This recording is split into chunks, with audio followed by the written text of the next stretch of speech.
Assalamualaikum warahmatullahi wabarakatuh. Halo guys, welcome back my channel Nairet Buff. Selamat datang di channel Nairet Buff. Spesial di video ini aku akan bahas khususnya untuk kamu, jangan takut menikah. Beberapa minggu terakhir ini banyak pemberitaan di sosial media, postingan-postingan yang di-repost. Itu banyak banget seorang perempuan yang memposting tentang permasalahan rumah tangga. Dari postingan-postingan itu ada beberapa komentar perempuan-perempuan atau akun-akun lain yang mengatakan kalau mereka takut untuk menikah. Mereka takut untuk punya pasangan. Zaman sosial media itu memang bisa membuat kita rusak secara mental kalau kita nggak bisa memfilter apa yang kita baca, apa yang kita posting, apa yang kita dengar gitu. Jadi semakin canggih teknologi, kalau kita nggak bisa menyehatkan diri kita secara mental, kita akan terbawa arus. Jadi kalau misalkan ada postingan yang lagi viral tentang trust isu menikah gitu ya, langsung kalian ikut. Terus ada lagi yang viral yang lain ikut pemikiran itu. Jadi gak punya prinsip. Dan balik lagi, kalau kita punya prinsip, kita gak akan mudah terbawa oleh arus yang viral, khususnya mereka yang memposting permasalahan rumah tangga di sosial media. Mereka public figure, banyak followers, pengikutnya, justru memberikan salah satu informasi yang negatif yang membuat orang tuh jadi cemas, khawatir gitu. Kalau di sosmed tuh sah-sah aja ya, kita mau posting apapun gitu, mau bahagia, mau sedih, terserah. Tapi balik lagi, orang-orang yang belum punya prinsip, orang-orang yang belum tahu dia maunya apa, itu bakal terbawa arus, bakal ikut pemikiran-pemikiran yang kebanyakan orang. Dengan apa yang aku bahas sekarang, mungkin banyak orang yang kurang setuju atau ada orang yang merasa ke-trigger dengan omongan aku. Sebelumnya aku minta maaf, aku gak ada maksud apa-apa, pure aku pengen share sama teman-teman di video ini. Jangan takut untuk menikah. Kalian udah pernah baca belum? Ada artikel di Google di tahun 2022 itu diupload sama Detik News. Populasi pria di dunia lebih banyak dibandingkan wanita. Jadi para perempuan jangan takut laki-lakinya sedikit gitu. Masih banyak populasi laki-laki di dunia ini, dan itu baru aja diupload pada tahun 2022 gitu kan. Mencari pasangan itu susah-susah gampang. Tapi kalau kitanya berupaya, kitanya punya effort untuk mau menemukan pasangan yang ideal buat diri kita, pasti akan ada usaha. Gimana mau usaha mencari pasangan yang bagus, yang baik, yang cocok buat diri kita, sedangkan kitanya aja masih punya trauma, masih punya trust issue. Kitanya nyembuhin diri aja belum bisa. Sekarang kita pengen nyari orang lain yang stay di hidup kita gitu untuk jadi pasangan. Energinya gak bakalan bisa nyampe, karena kamu masih proses membenahi diri sendiri. Terus suka sama cowok, mungkin cowok tertarik pada fisik kamu, misalkan dia cantik atau dia menarik gitu kan. Intinya cowok itu naksir lah sama kamu.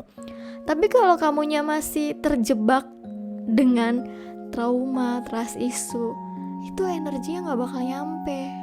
Jadi si cowok ngerasa tertarik berapa minggu, terus tiba-tiba pas diajak ngobrol, diajak jalan, kok rasanya beda ya. Jadi energi itu bisa dirasakan si cowok walaupun dia gak bisa menyampaikan apa yang dia rasakan. Makanya kenapa ketika lagi PDKT si cowoknya ngilang atau kita anggap dia ghostingin kita, ya karena kita sebagai perempuannya belum membenahi diri dari rasa trauma, trust issue. Karena kitanya gak punya prinsip. Kalau kita mau belajar membenahi diri, berproses untuk menjadi sosok perempuan yang mengobati luka-luka di masa lalu itu, kita mencoba memulai lembaran baru, berkaca diri. Jadi aku bilang kan di beberapa video aku tuh, kita jangan menerapkan mental korban. Orang kalau udah nerapin mental korban, dia gak bakal bisa bertumbuh, karena yang dia lihat tuh objek yang menyakiti dia tuh ya orang lain. Jadi dia gak ngaca, gak berkaca diri, oh aku belajarnya di mana, aku harus mempelajari apa dalam kejadian kemarin.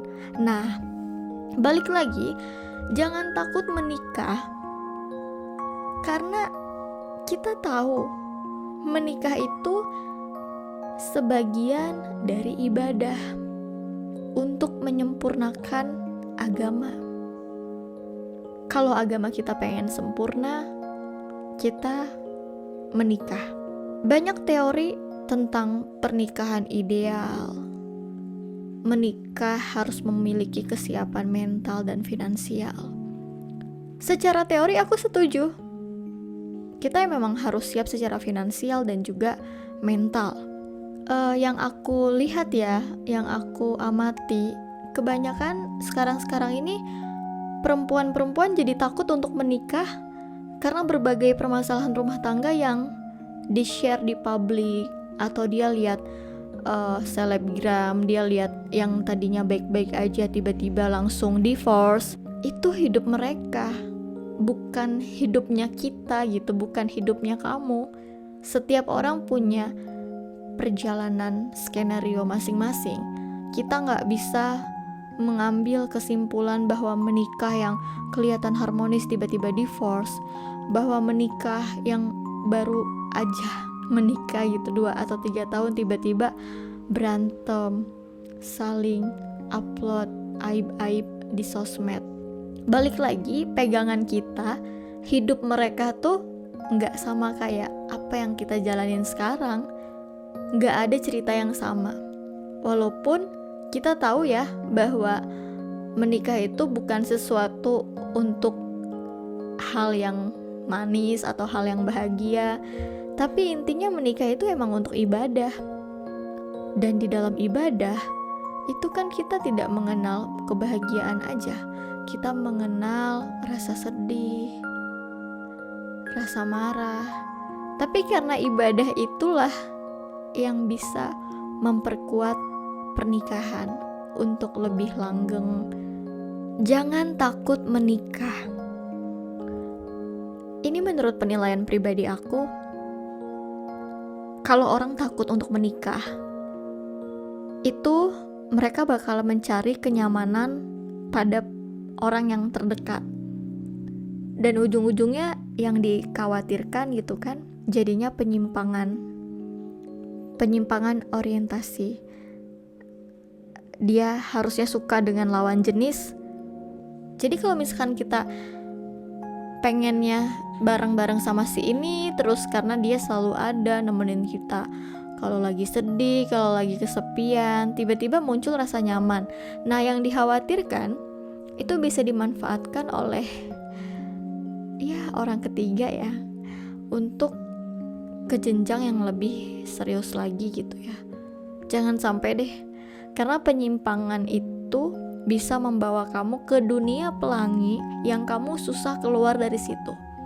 Dunia pelangi itu adalah orang-orang yang punya trust issue, yang punya rasa sakit hati, apapun ceritanya, dari keluarga, dari pasangan. Jadi dunia pelangi itu ya isinya orang-orang yang pernah memiliki masa lalu yang sakit gitu ya. Misalkan dia punya trust issue, dia punya rasa trauma di masa kecil. Yang aku tahu ya, ketika aku cerita sama aku ada juga teman-teman aku yang ke arah-arah sana. Ya dia gitu, di keluarganya dia merasa dia paling nomor sekian, dia merasa dia diabaikan.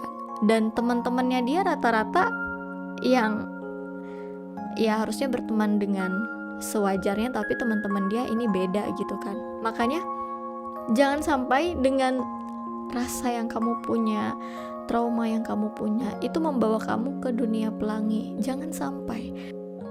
Kalau nggak sadar nggak bakal sembuh, tapi sadar dulu baru nanti kamu berproses pelan-pelan untuk sembuh dari trauma-trauma dan luka-luka di masa lalu. Jangan takut untuk menikah, trauma terhadap relationship atau pasangan. Jadi memang ada beberapa orang yang gagal di tengah jalan menjalin hubungan, dia divorce, berpisah, putus. Ya itu emang bagian dari jalan hidup kamu. Memang sudah waktunya jodohnya sampai situ. Memang sudah waktunya untuk berpisah. Dan aku selalu bilang, perpisahan itu adalah sesuatu yang direncanakan. Nggak serta-merta langsung refleks bilang pengen pisah. Tapi makna terdalam dari perpisahan itu sesuatu yang udah dipendam. Lama-lama dia akan jadi bom waktu dan boom. Makanya orang yang trauma terhadap hubungan, dia cenderung ngerasa dirinya gak trauma gitu. Dia cenderung mencari alasan, belum ketemu orang yang cocok, belum bisa ada cowok yang tipenya dia gitu. Setiap orang punya jalan ceritanya pasti berbeda. Tapi rata-rata kesimpulannya sama. Misalkan dia divorce dengan berbagai alasan ya. Tapi balik lagi, apapun yang pernah terjadi di hidup kita, itu jangan sampai kita bawa luka di masa lalu sampai sekarang, dan di masa depan kita masih nyimpen luka itu.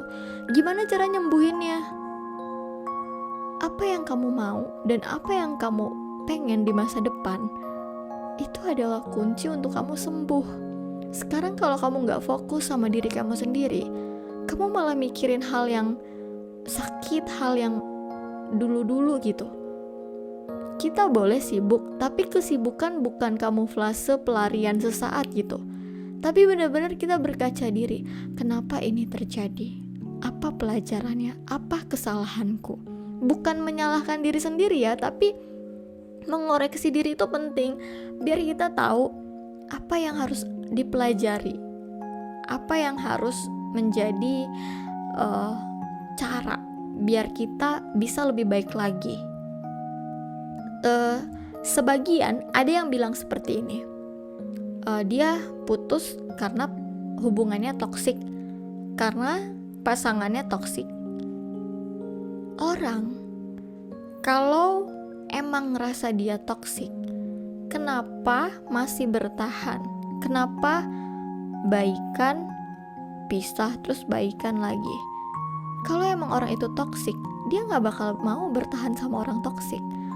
Dan sesuai dengan hukum energi ya, energi yang sama, frekuensi yang sama akan memiliki ketertarikan yang sama, akan menarik orang-orang yang sama juga. Makanya ketika bertahan dengan hubungan toksik, itu pasti kamunya juga toksik, karena kamu punya energi yang sama dengan dia. Tapi kalau kamu udah keluar dari situasi itu, kamu mencoba membenahi diri kamu agar tidak toksik, membersihkan sampah-sampah negatif dengan berbagai proses yang kamu lewati dan juga butuh waktu. Selanjutnya, jangan takut untuk menikah. Menikah itu memiliki partner hidup, teman hidup. Jadi yang namanya teman itu bukan berarti kita harus menuntut kebahagiaan, rasa happy, rasa senang. Jadi kita pengen dia selalu bikin kita happy. No. Melewati kebersamaan suka dan duka bareng-bareng, itu namanya partner hidup, teman hidup. Makanya banyak orang yang salah kaprah atas pernikahannya. Dia berpikir pernikahannya itu akan happy, akan orang ini akan meratukan dia, orang ini benar-benar membuat dia nyaman.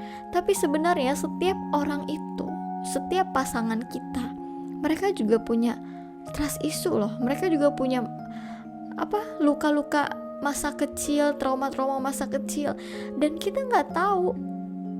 Kita saling membantu untuk mengobati dan juga berproses untuk lebih baik dan bertumbuh. Makanya kadang ketika sama pasangan, kita berpikir apa dia punya luka di masa kecil, apa dia punya trauma. Kita kan gak mikir ke sana. Kita pengennya ketika menikah itu apa yang kita mau dibeliin. Terus jalan-jalan ke sini, traveling ke sini, dibeliin skincare. Nah, banyak orang yang gak paham tentang konsep pernikahan. Tapi yang paling bagus konsep pernikahan itu adalah didasarkan dengan ibadah. Kalau kita udah ngomongin ibadah, itu udah ngerti gitu bahwa yang namanya ibadah itu bukan ngomongin soal happy aja, tapi ada situasi di mana kita saling merangkul. Ringan sama dijingjing, berat sama dipikul. Ya, sama-sama saling kerja sama, saling membantu dan melengkapi satu sama lain. Yang terakhir, jangan takut untuk menikah. Menikah itu adalah salah satu pintu untuk kita punya teman hidup, saling mendukung dan melengkapi. Namanya saling mendukung. Kalau yang satu lagi sedih, kita mengalah untuk menghibur. Kalau yang satu lagi emosi, kita jangan emosi. Kalau kita tahu bahwa pasangan itu bukan sepenuhnya milik kita gak akan banyak menuntut apapun dari dia. Karena kita tahu dia itu makhluk hidup, manusia yang tidak sempurna. Begitu juga kita gak sempurna, punya kekurangan. Apalagi pasangan kita, mereka juga punya kekurangan. Terkadang, aku selalu berpikir bahwa orang yang bersama aku sekarang adalah orang yang dipilih langsung oleh Sang Pencipta untuk nemenin hidup aku. Dan aku selalu punya prinsip bahwa Allah itu baik, takdirnya tidak pernah salah. Dan aku ketemu sama dia sampai aku menikah, itulah takdir terbaik yang udah disiapkan dari Allah untuk aku. Makanya kadang kita suka meng-compare, membanding-bandingkan hidup kita sama orang lain. Nah, itulah penyakitnya.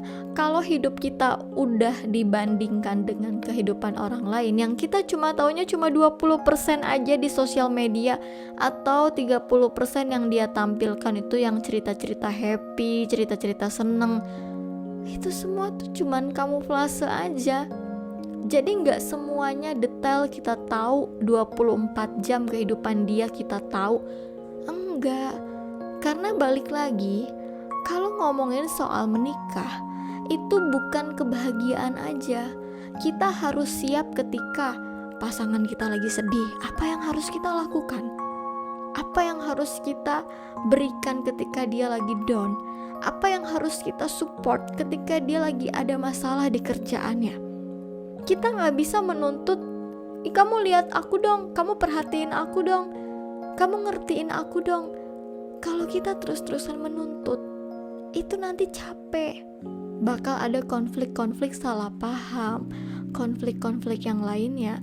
Tapi kalau kita saling memahami, sama kayak seorang ibu memahami anaknya. Kadang si anak gak ngomong apa-apa, ibunya udah tahu. Koneksinya udah nyampe. Wah, ini dia lagi gak mood nih, ini dia lagi ada masalah nih.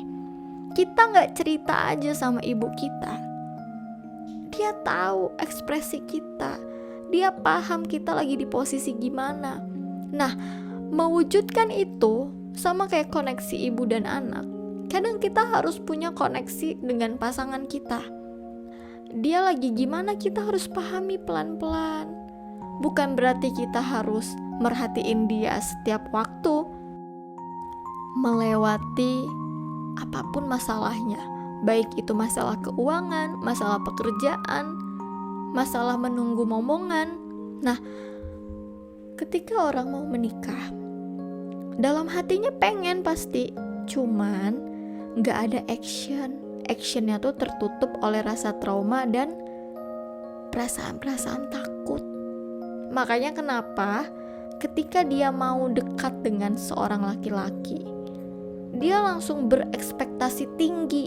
Wah, ini cowok nih udah tipe gue, orangnya ganteng dan lain sebagainya misalnya. Tapi tiba-tiba berapa minggu kamu kenal dia, tiba-tiba dia berbeda dengan apa yang kamu harapkan. Itu di situ kamu udah takut untuk melangkah.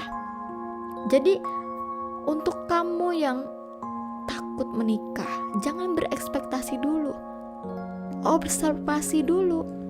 Jangan ekspektasi dulu si cowok, tapi observasi dulu si cowok.